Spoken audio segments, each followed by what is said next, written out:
We're about to start the second round of presentations with Father Ford's Newman's Personalist argument for belief in God.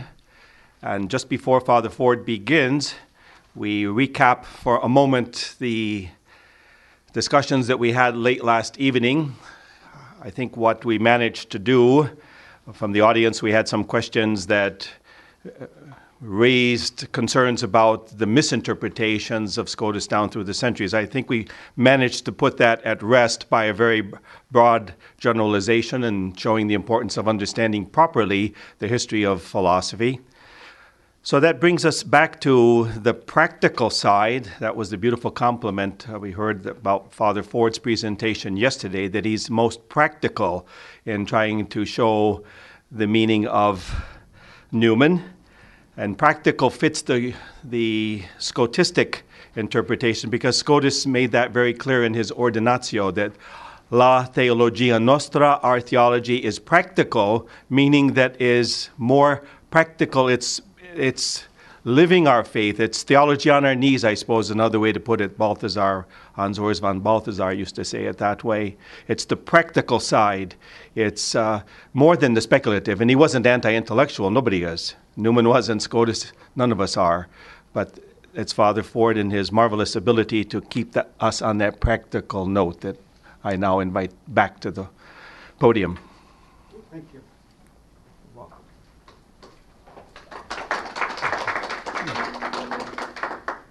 Those present have a copy of my presentation, and basically I will follow that copy. However, those listening at a distance, I have an outline, hopefully that will be beneficial for them. The main topic will center in on arguments for the existence of God, and I'm going to treat that in 3 steps. First of all, Newman's aversion to philosophical proofs for the existence of God, and why. Because he saw proofs as notional and not personal. Second, Newman wants to present an argument for the existence of God, and he does so by an argument from conscience. However, this argument from conscience is defective in 2 obvious ways. First of all, it is subjective, and secondly, suppositional. It supposes what an argument for the existence of God is supposed to do. And that deficiency, I think, can be responded to, and I'm going to use the example of Avery Cardinal Dulles' description of his own conversion, and then my conclusion will look at Newman's view of conscience as the voice of God from within. This is not then an objective proof, but it is, it seems to me, a highly personal invitation to faith. And I think that is its strength. So, go now to the details. I'd like to begin with a passage that Newman recorded in his Apologia Pro Vita Sua about his own teenage rationalism. He was temporarily attracted to rationalism. He said, quote, "I read Paine's tracts against the Old Testament and found pleasure in thinking of the objections which were contained in them. Also, I read some of Hume's essays, and perhaps that on miracles. Also, I recollect copying out some French verses, perhaps Voltaire's, in denial of the immortality of the soul, and saying to myself something like, 'How dreadful, but how plausible.'" Newman's flirtation with rationalism was short-lived. At the age of 15, he experienced a conversion to evangelical Christianity. And yet, unlike those evangelicals of his time and sometimes of today who attempt to exclude reason completely from the domain of faith by divorcing faith and reason into separate compartments, Newman saw faith and reason as complementary. And parenthetically, a complementarity described by John Paul II, faith and reason are like two wings on which the human spirit rises to the contemplation of truth. Yet, and perhaps surprisingly, Newman, after his first conversion, was dissatisfied with the customary proofs for the existence of God. For example, the 5 proofs of Aquinas may well demonstrate theoretically the existence of a prime mover, but how personally satisfying is it to say, I believe in a prime mover? So far, the prayers that we have initiated our sessions with, we have not prayed to the master architect of the world, the great designer of the universe, and so on. And I suspect that is the point that Newman wants to make in his dissatisfaction with the God of the inexplicable, with the God of the gaps. It seems to me even Pascal's wager was apparently unappealing to Newman, or at least he caricatured the danger of reliance on probability and cited the celebrated saying, "O God, if there be a God, save my soul if I have a soul." And so Newman has a certain disenchantment with philosophical proofs for the existence of God. Why? Because such proofs are notional, not real.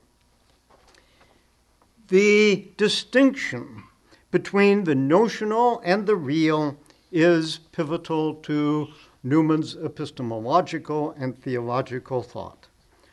On the one hand, real apprehension and real assent involve experience and information about concrete realities. In the present, such real objects can be experienced or pointed out to. I can point to this podium, I can point to that table, and so on. When we're concerned with real notions about the past, we refer to our memory. Usually we can recall memorable experiences. Sometimes we flavor those with a bit of saccharine in our recollection, but if our memories are not exact, still there is a reality to memory. In contrast, notional apprehension and notional assents are abstractions. They're relationships, they're comparisons, but they're divorced from reality. Notions such as philosophical theories, mathematical symbols, though originating in the real world, are extrapolations from it. Although some people can become passionate about specific notions, for example, the principles of a political party, notions generally leave most people neutral, unengaged, uncommitted. Notional assents, of course, are important, indispensable part of life. Without notions, without concepts, without ideas, we could scarcely share our thoughts with one another.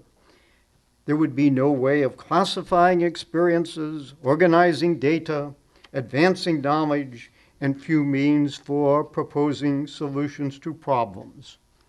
Notional knowledge, such as the Pythagorean proposition, Newton's law of gravity, Einstein's theory of relativity, and so on, all contribute to the human understanding of the workings of the universe. Notional assents, nevertheless, have a major drawback. They are generally intellectually satisfying, but usually emotionally and motivationally ineffective. They tend to be, as Newman said, mere assertions without any personal hold. Cyril Barrett has observed, someone who gives notional assent commits himself only to accepting the truth of the assertion. Even if that truth has practical consequences, that does not go along necessarily with notional acceptance. In contrast, the most vitally important decisions that we make, whether about love and family or about vocation in life, are generally real assents. Yet real assents labor under an insurmountable handicap. They always include an element of probability.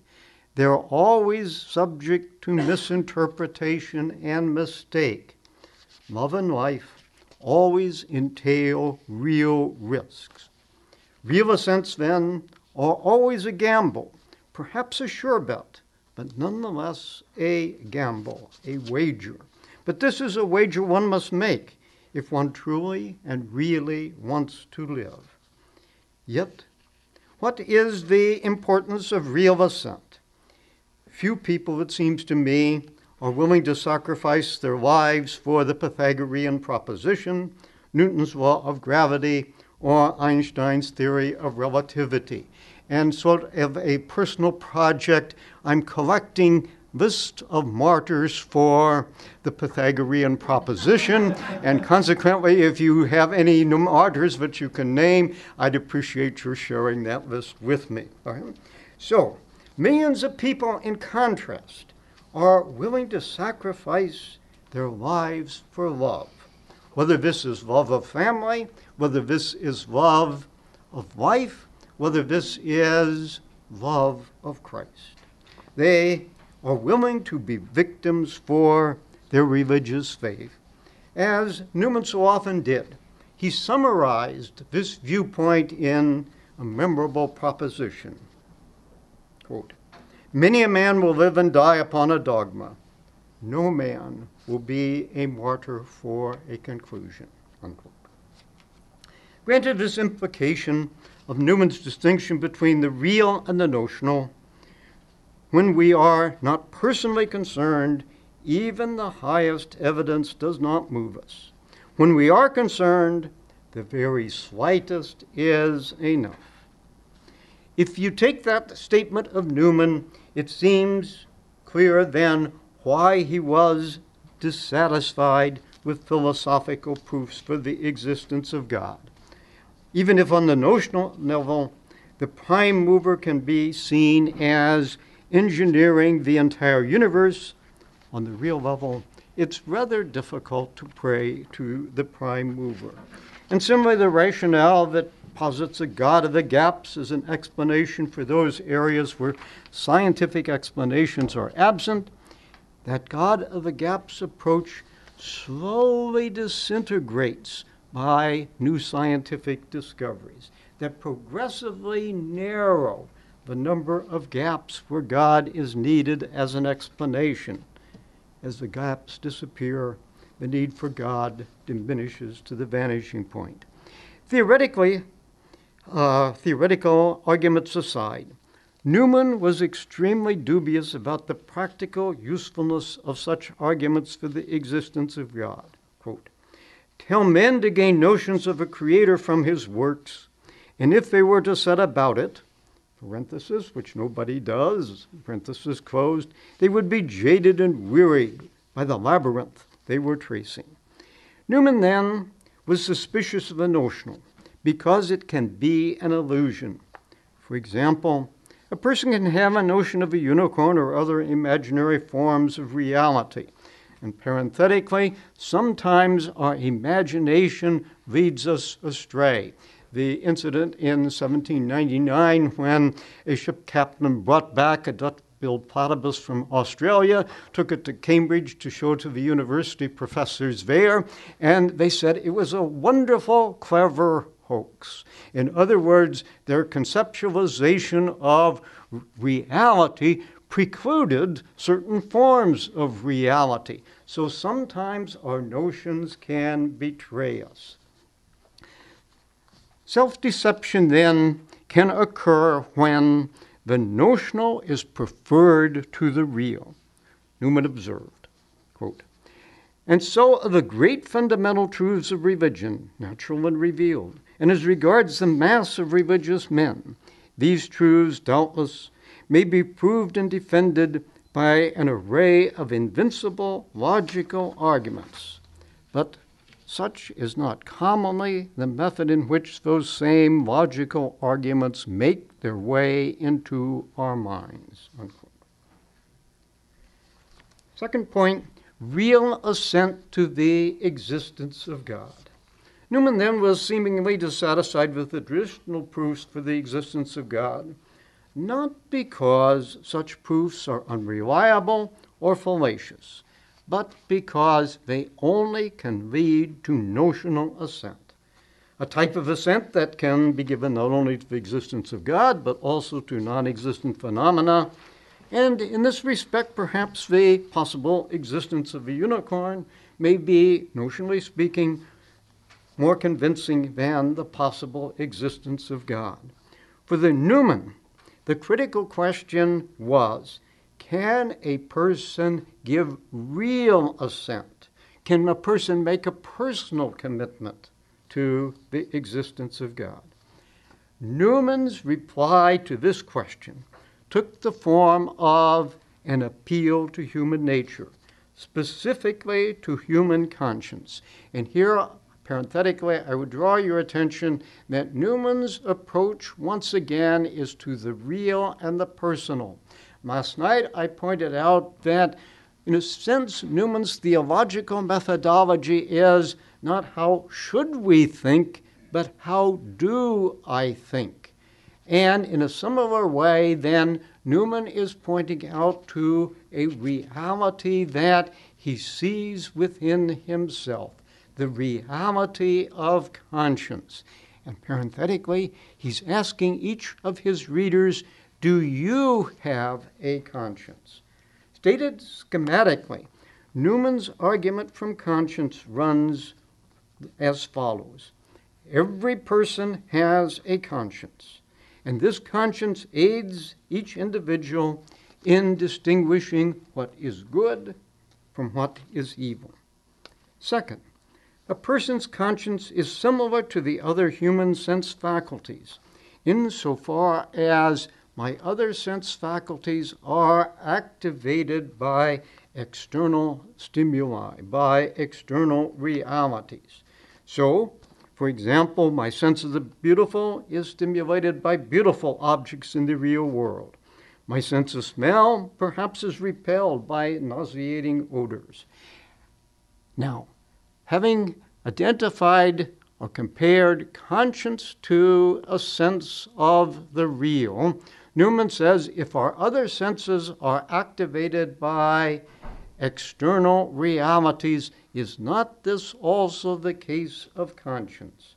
My conscience is activated by the recurring dilemma of needing to make real choices between what is good and what is evil. The third point, just as there are extra mental objects that activate my sense of the beautiful or my sense of smell, in parallel fashion, there must be an external agent, God, who prompts my conscience to recognize what is good and what is evil. John McCary has observed in comparing Kierkegaard, who claimed that it is a sense of sin that brings a human being towards the path of faith. For Newman, it is not the negative phenomenon of sin, but the positive phenomenon of conscience that brings a person towards the path of faith. Newman's view of conscience, then, is the voice of God acting within us. And that view of conscience as the inner voice of God activating our sense of good and evil, that has a double merit. First of all, consider Newman's audience. What respectable Victorian would have denied that he or she had a conscience? And universality, even though some Victorians acted in unconscionable ways, aren't those unconscionable actions exceptions that prove the rule? All people have a conscience whether they use it rightly or misuse it wrongly. In other words, then, Newman's argument in favor of conscience is an argument ad hominem, an argument ad personam, an argument that asks the individual, do you have a conscience? It's true that many people act in unconscionable ways. However, the premise that their misdeeds violate conscience is no longer a matter of consensus, as it apparently was in the Victorian era.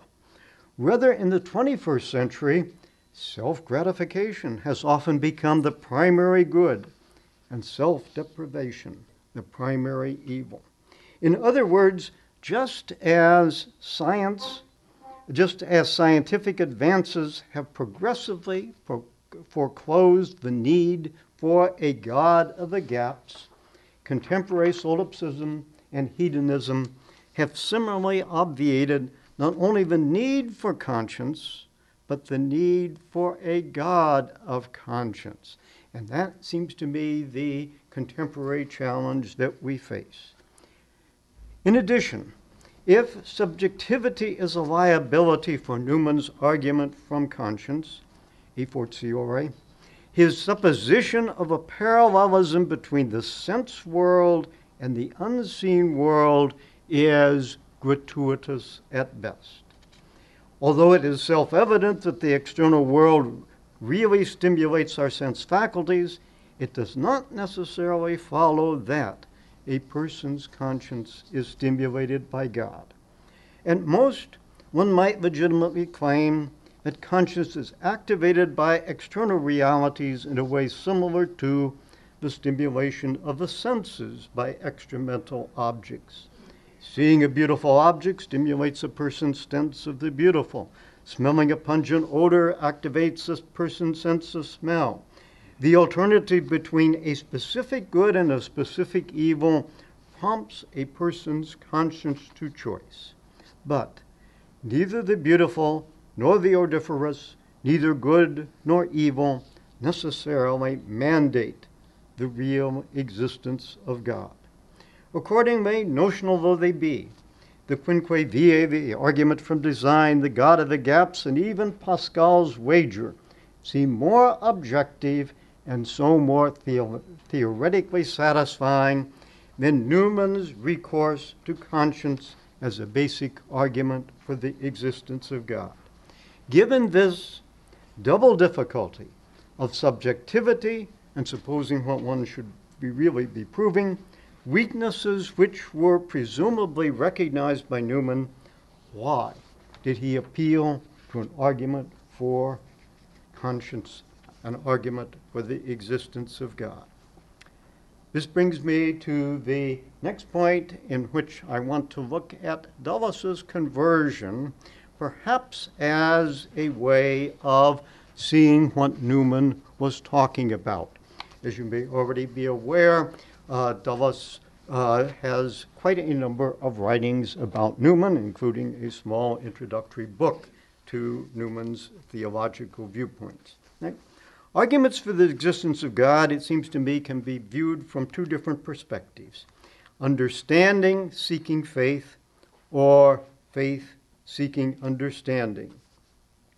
From the viewpoint of the intellect seeking reasons for faith, notional arguments such as the quinque viae seem the best available, and if not totally demonstrative, assuredly sufficient to present honest seekers with a challenging conundrum. I'm either forced to imagine an infinite series of movers or to acknowledge a prime mover. Yet the defect remains.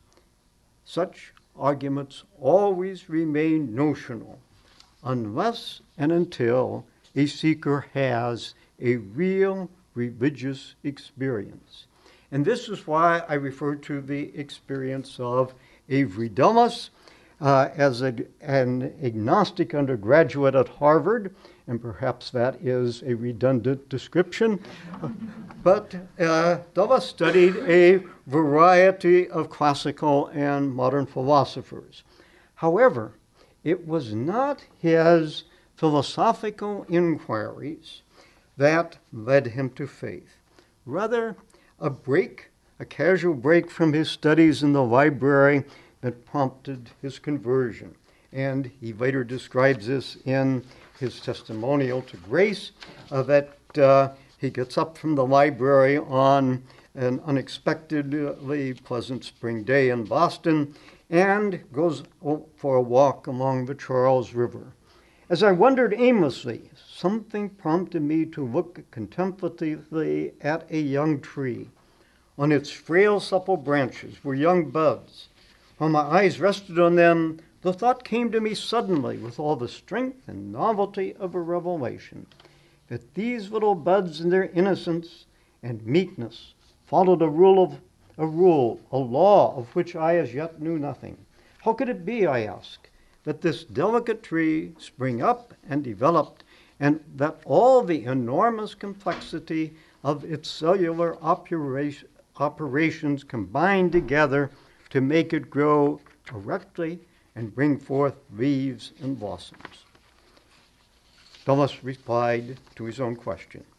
The trite answer of the schools was new to me, that its actions were ordered to an end by the only power capable of adapting means to ends, intelligence, and that the very fact that this intelligence worked toward an end implied purposiveness, in other words, a will.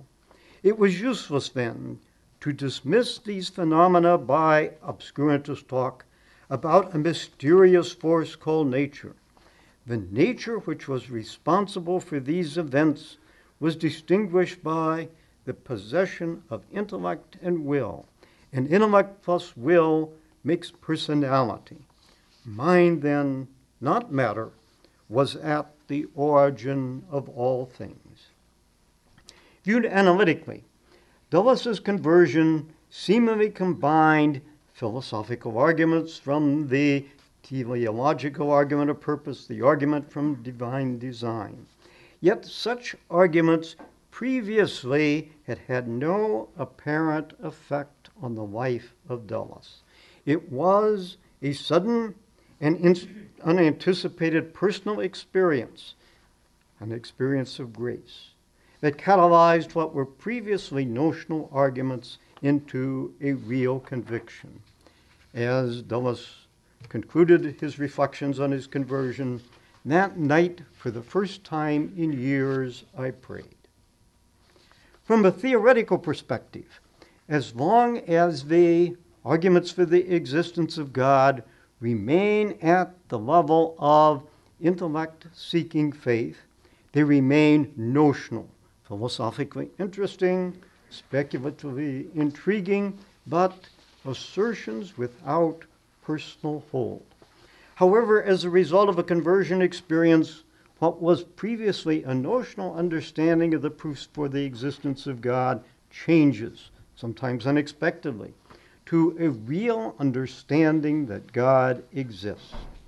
A conversion experience is a catalyst that enables a convert to see what was previously notional in a new and real light. In other words, relating this to the illative sense, the conversion experience is a source of illumination that enables the individual to see the data of Christianity not only in a new pattern, speculatively speaking, but also in a new pattern that relates personally to my life. Result of a conversion experience, a seeker seeking faith becomes a believer seeking understanding. In this perspective, then, Newman's discontent with the customary proofs for the existence of God is understandable. Such proofs begin and end on the notional level. Only a conversion experience provides the lens of faith that makes such notional arguments real and convincing. Accordingly, Newman's argument from conscience is both simple, everyone has a conscience, however dim or faulty that conscience may be, and apologetically successful. His question, do you have a conscience, puts seekers on the spot. It positively and provocatively challenges you to consider the meaning of life. If a person denies, I don't have a conscience, the conversation is effectively terminated. However, presuming that most people will acknowledge having a conscience, the conversation can continue. What does your conscience tell you? If a person replies, do good, avoid evil, then Newman was an adroit apologist. Newman puts you on the spot again.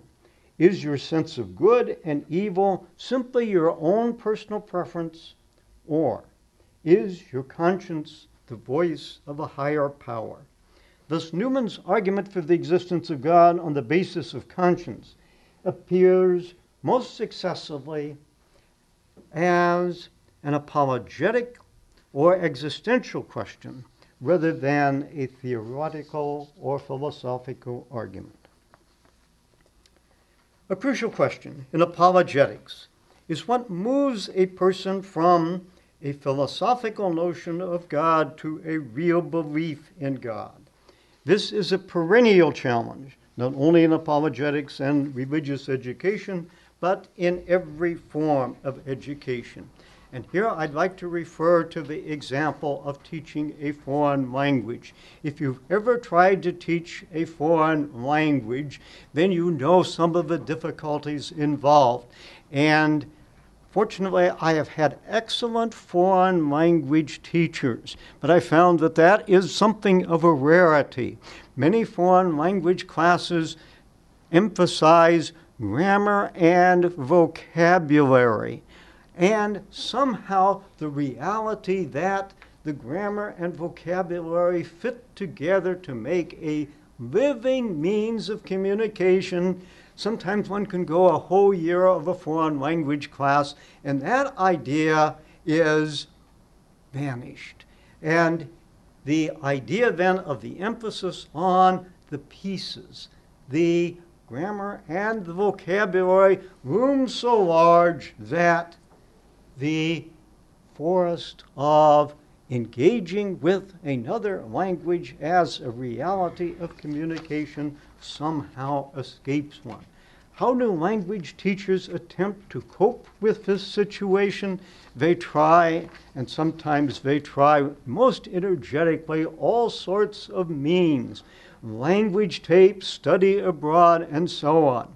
And somehow, at least among elementary language students, somehow it still is word-for-word translation. My finger on the word in the foreign language and my other finger on the word in the dictionary. So, the similar problem exists for religious educators. And just as in the case of the foreign language teacher, there is no way, unfortunately, that a foreign language teacher can get all the students in a class to learn the language, much less to love the language. And so in a parallel way, Newman realized that there was no way in which he could provide his audience with a personal conversion experience. What Newman did was to share the development of his own personal religious opinions as a personal illustration of the conversion process, as a way of encouraging his readers to engage in a similar process. In effect, he provided the basic questions, the equivalent of grammar and vocabulary, for his readers to prepare themselves, to dispose themselves for a similar conversion experience. And in this sense, Newman's question, do you have a conscience, is both formidable and engagingly personal. It asks you, do you possess a conscience? It asks you to reflect upon the rationale undergirding your choices between good and evil. Do the rationale that you offer for your choices between good and evil, does that rationale point to God? In some respects, this is an embarrassing question, but parenthetically, every apologist is asking embarrassing questions, asking each individual about the nature of your personal commitment to Christ. Newman's question, like Pascal's wager, asked a person why doing good and avoiding evil is important in the first place. For self-centered hedonists, this is not an issue. For Victorian deists, this was perhaps a matter of respectability. But to the really conscientious person, Newman's question raised the challenge of recognizing the voice of God within and following the voice of God within. In effect, Newman resembled foreign language teachers who use all sorts of media as catalysts to facilitate the language learning of their students. Newman could not provide a conversion experience for his audience. However, he could and did provide a catalytic question that could prompt people to dispose themselves, to prepare themselves for a conversion experience. Newman's questions about conscience are comparable then to the young buds and the supple branches of spring that prompted the conversion of Dulles. Concluding remarks. Newman's argument for the existence of God from conscience is best read in light of his first conversion experience, which he described in his Apologia Pro Vita Sua. The inward conversion of which I was conscious, and of which I still am more certain than that I have hands and feet, would last into the next life, and that I was elected to eternal glory. His experience had the effect of confirming me in my mistrust of the reality of material phenomena, and making me rest in the thought of two, and two only, absolute and luminously self-evident beings, myself and my Creator. On the one hand, Newman's conversion experience made him distrustful of the material world, and presumably the notional information that he derived from that world. As C.S. Dessain once commented, the visible world, so beautiful and significant, seemed less real to Newman than that which was unseen, unquote. Simultaneously, as Terence Merrigan has pointed out, conscience as a feeling of right and wrong is accompanied by intense emotions, quote, whose presence implies an invisible being, both exterior and superior to ourselves, with whom we are in immediate relation, one to whom we are responsible, before whom we are ashamed, whose claims we fear, unquote. On the other hand, his conversion experience made him absolutely confident of the presence of God in his life. Newman's experience resembled an evangelical conversion in which a person acknowledges God as personal Lord and Savior. In Newman's case, however, his first conversion was not a once-and-for-all event, but rather the beginning of a lifelong journey in which he felt that God was guiding him in a personal way, and thus that he had a personal mission from God. This sense of the guidance of divine providence is exemplified, for example, when, on his recovery from a near-fatal illness in Sicily, he told a servant who cared for him, "I have a work to do in England." But perhaps the most memorable indication of Newman's confidence in divine guidance is his well-known poem, Lead, Kindly Light. Newman's first conversion was still remarkably fresh in his mind 4 years later, when he wrote his Apologia, which was half dozen years before he completed work on his grammar of assent. At the time of its publication, I presuppose that most people who read Newman's Grammar of Assent had already read his Apologia Pro Vita Sua, which he had published 6 years earlier. In other words, what I would like to suggest is that Newman's Apologia Pro Vita Sua is an autobiographical description of the conversion experience, and that the Grammar of Assent is a theoretical description of the genesis or the journey to faith. Both books, in my judgment, had an apologetic aim. Newman's Apologia was an invitation to his contemporaries, especially to his one-time Anglican followers, not only to understand the history of his religious opinions, but to make those religious opinions their own. And similarly, his grammar was intended to show the reasonableness of faith, and so invite his readers, some of whom were non-believers, to come to Christian belief. Newman seems to have sensed that the customary approach to non-believers, such traditional philosophical arguments as the Quinque Viae, such approaches were not only unsuccessful, but counterproductive. Unsuccessful because such notional arguments were usually unconvincing in practice. But more importantly for Newman, such arguments, it seemed to him, could only lead to notional assent, not to real assent. And so, for Newman, a new apologetical strategy was needed. An effective argument for the existence of God needs to lead a person beyond notional assent to real belief. And how can such an argument be framed?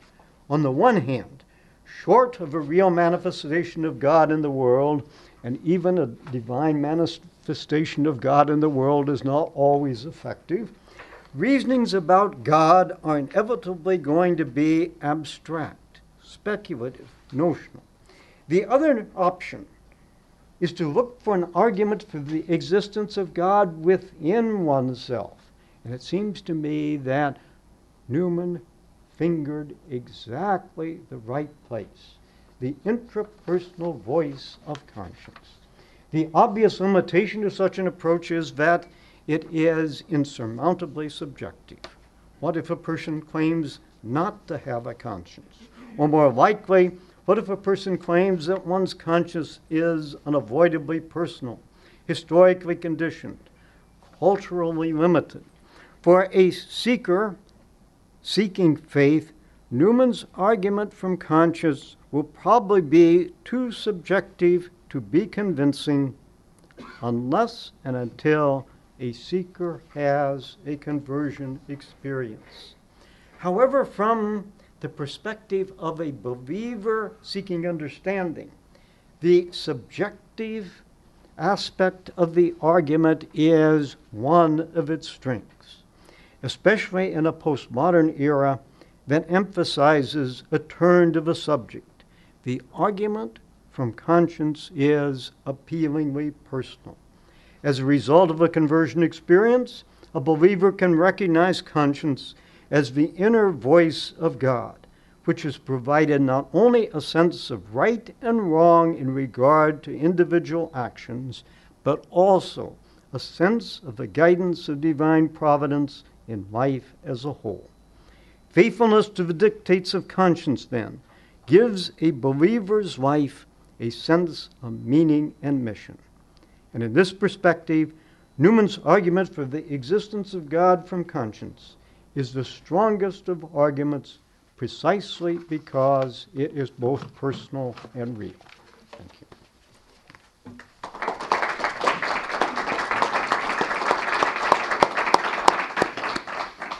Father Ford, thank you very much, and particularly for our listeners at home. What you have done for us is you have linked your first presentation yesterday to this one, and you have shown us the very delicate work of going from inference using the mind and heart and conscience and prayer, going from inference to the point of making the real assent, the real faith, and all of the delicate questions that are related to that.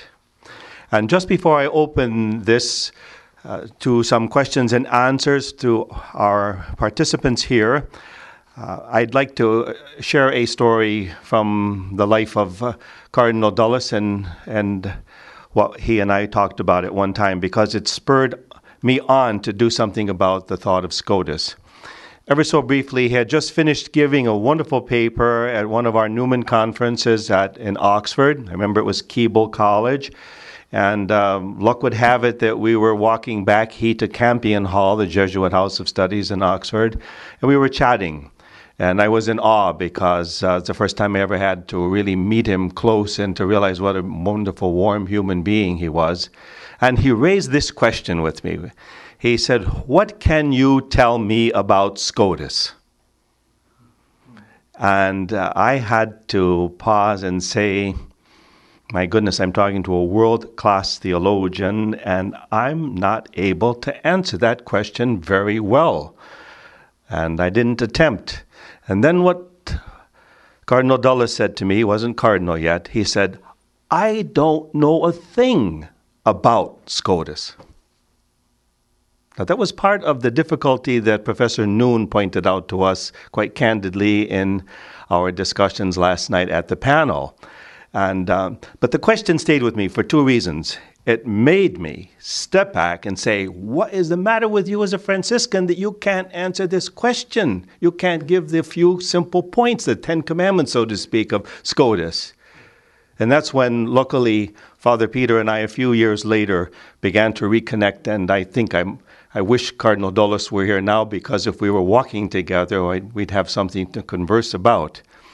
And then secondly, it made me look at some of his writings again and ask myself, as I was coming to understand Scotus better, where is it that Cardinal Dulles might have written things a bit differently had this Franciscan been able to answer him when he asked that question?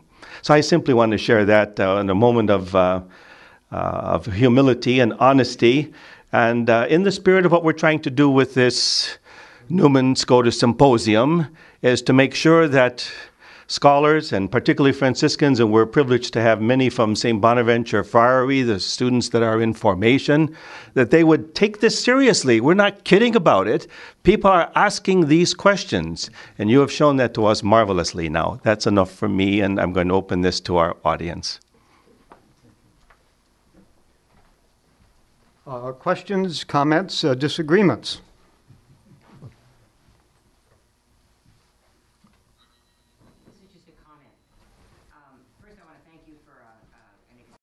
I found it quite interesting, and I really do appreciate it. What struck me as you were moving through your presentation of Newman was the connection to the Augustinian paradigm. For lack of a better word, I'll just call it the Augustinian paradigm. And a couple of points I'll just highlight kind of came to mind. First, the way Augustine in his Confessions documents the prelude to his experience in Book 8 was actually his prior experience of himself as an immaterial substance. So there is this turn inward, the importance that he documents through his knowledge of Platonic thought. Second, in Book 8 of the Confessions, the way in which, stories of conversions actually mediate his own experience of conversion. And your point about Newman's apology as being a kind of autobiographical story of a conversion, which would have, as I think probably his hope, an opportunity to at least create a kind of liminal space in the reader to begin to notice their own experiences. And finally, your point about language teaching. I taught a foreign language for a number of years, so I especially appreciated that. But it reminded me of Augustine's on the teacher and the whole point of creating opportunities within a situation in which something can occur over which the teacher has no control. So I guess my comment and perhaps a question would be, and while I very much appreciate the goal of this symposium, which is to link more readily Newman and Scotus. I wonder if a kind of helpful and fruitful liminal space within the Augustinian paradigm might also offer a way of understanding the connection between Newman and Scotus as both working out of the Augustinian worldview with all of its implications beyond simply the incarnational connection that we have textually within Newman and Scotus. I'm not sure that makes a whole lot of sense, but perhaps you'd like to comment on that. Let me just play a little bit with language paradigm. My experience in learning languages has been indebted to a number of master teachers, people who brought a living sense of the language to the classroom. And I remember very affectionately a Spanish teacher in high school.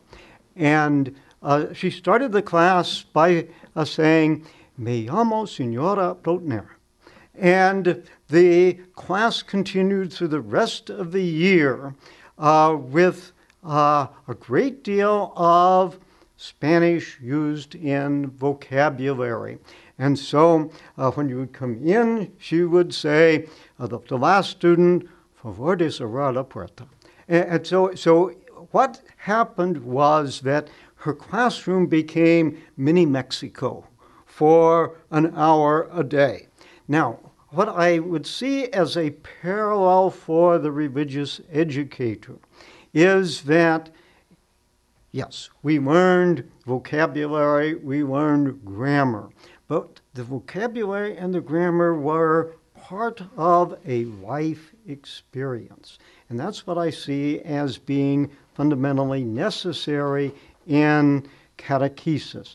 And this presents a tremendous challenge today because in Newman's time, he was living in still basically a Christian atmosphere. He could suppose then that most of his contemporaries were Christian in one fashion or another. Today, that is not at all the case in regard not only to Christianity, but to religious values in a secularized world. So part of the catechesis, it seems to me today, must be environmental. Environmental in recreating a Christian atmosphere in which the appeal to conscience is meaningful.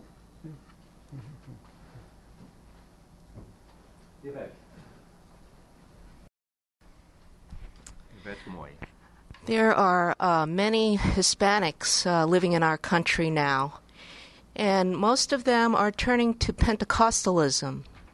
What would you think would be the catalytic question to lead them to conversion in our society?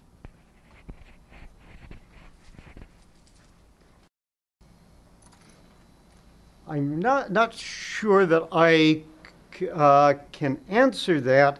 I think perhaps that we get hints from both Newman and Dulles. And part of the endeavors of Newman in his Apologia Pro Vita Sua, and this as a conversion account, is that here is my religious experience. Here is my journey through life. If you read about my journey through life, ask yourself, and I think this is the continual question in the Apologia Pro Vita Sua, continually ask yourself, what are your religious convictions? Now, Newman titled each of his chapters A History of My Religious Opinions. But I think that was kind of a subtle way of asking the question, this is a history of my religious convictions. This is my spiritual journey. And implicit to that is the question of, are you on a spiritual journey? And I think that in today's society, we need a couple things. I think, first of all, we need testimonials to grace. And one of the aspects of Dulles' conversion, and this came at the banquet at the Gregorian University when they celebrated his elevation to the cardinalate. They had various notables who got up and said what a distinguished philosopher, what a distinguished theologian, and recounted all the achievements of Dulles. And then one of his cousins came up to the microphone, and she said, I remember a conversation many years ago when my family was discussing Avery and how upset they were that Avery was throwing his wife away by becoming a Roman Catholic. And then she paused and she said, my family was right. Avery threw his life away. He threw his life away for God. And I think that is the message that Christians, through testimonials to grace, need to make in a secular society. In a certain sense, this parallels what Newman was doing. Do you have a conscience? What is your conscience telling you to do? How does your conscience guide you in making the difficult decisions in daily life? Maybe one more. All right.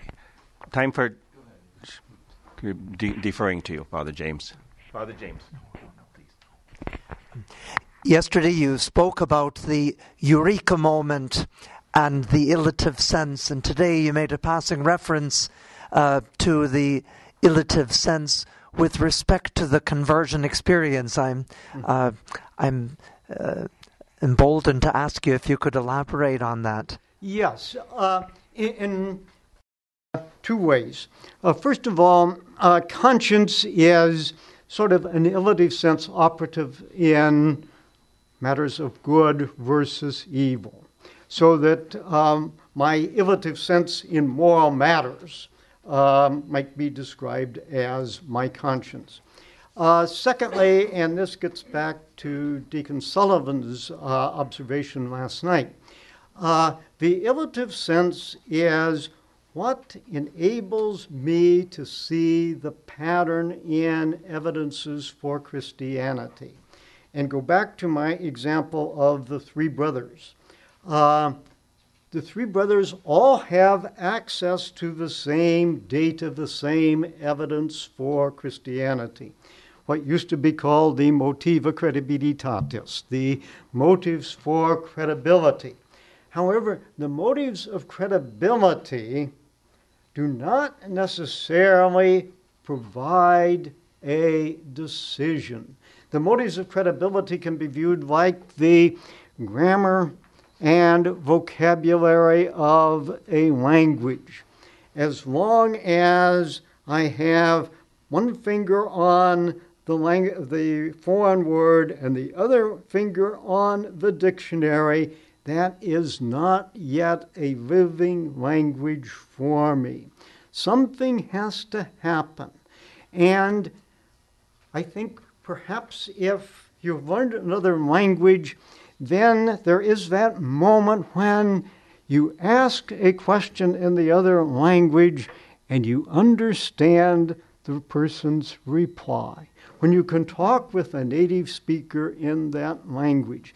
And so that transition in terms of language learning, it seems to me, is comparable to the transition that must take place from simply a notional idea of the data of Christianity in to a living faith. Newman pointed out this, it seems to me, not only in his Apologia Pro Vita Sua, in which he traces his personal development, but also in his essay on the development of Christian doctrine. That the essay on development of Christian doctrine is, in one sense, how do the pieces of Christianity, how does the history of Christianity fit together? Is the history of Christianity simply, and here you have another teaching example, many people teach history as dates and facts and significant events. And yes, you need those elements to understand history. However, history has meaning when it is seen in the lives of the people who are making history. And what needs to come through is each one of us here today is a maker of Christianity. And each of us then has a unique personal part in the history of salvation.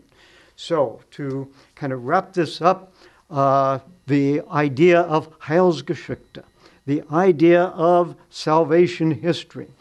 Many times we think of history of salvation as something happened in biblical times, and of course that's true.